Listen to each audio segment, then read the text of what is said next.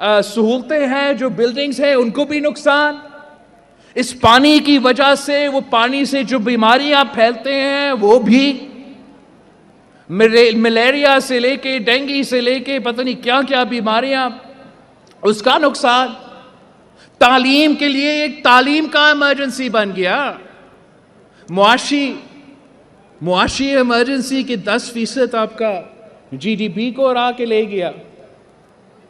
صحت کا ایمرجنسی, اس لیے اتنے بیماریاں پھیلنے شروع ہو گیا. اور معاشی طور پہ غربت میں اضافہ, مہنگائی میں اضافہ. تعلیم میں صرف آپ کو صوبہ سندھ کے بارے میں بتا دوں, صوبہ سندھ کے 50% تعلیمی ادارے اسی ایک بارش سے, اسی ایک سیلاب سے ہمارا صوبہ سندھ کا 50% جو تعلیمی ادارے ہیں ان کو یا نقصان ہوا یا پورا کا پورا گر گیا. اور ان 50% تعلیمی ادارے میں سندھ کے 50% جو نوجوان اسکول جاتے تھے وہ انہی اسکولز میں جاتے تھے. تو اگر ان کا اسکول گر گیا ہوگا, تعلیمی ادارہ کو نقصان ہوا ہوگا, تو اتنا مہینوں سے وہ آج تک تعلیم سے محروم ہے. یہ آگے جا کے ان کا مستقبل پہ کیا اثر ہوگا. یہ تو اتنا بڑا کرائسس بنتا ہے کہ کوئی اور ملک ہوتا تو سیاست رک جاتا, انسانیت کو ترجیح دی جاتی. کوئی اور ملک ہوتا تو جلسے جلوس کا کہانیاں ختم, اور سارے ایک کے بعد ایک ان سیلاب متاثرین کے پاس پہنچ رہے ہوتے, ان کو مدد کرنے کی کوشش کر رہے ہوتے.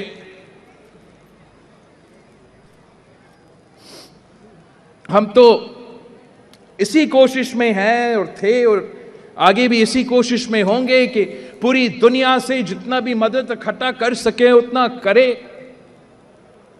اتنا نقصان ہوا ہے کہ جتنا بھی اکٹھا ہوتا ہے اتنا ہی کم لگتا ہے, مزید محنت کرنا پڑتا ہے. لیکن یہ تماشا دیکھو کہ 1/3 پاکستان ڈوبا ہوا اور تخت لاہور کا لڑائی چلتا رہا.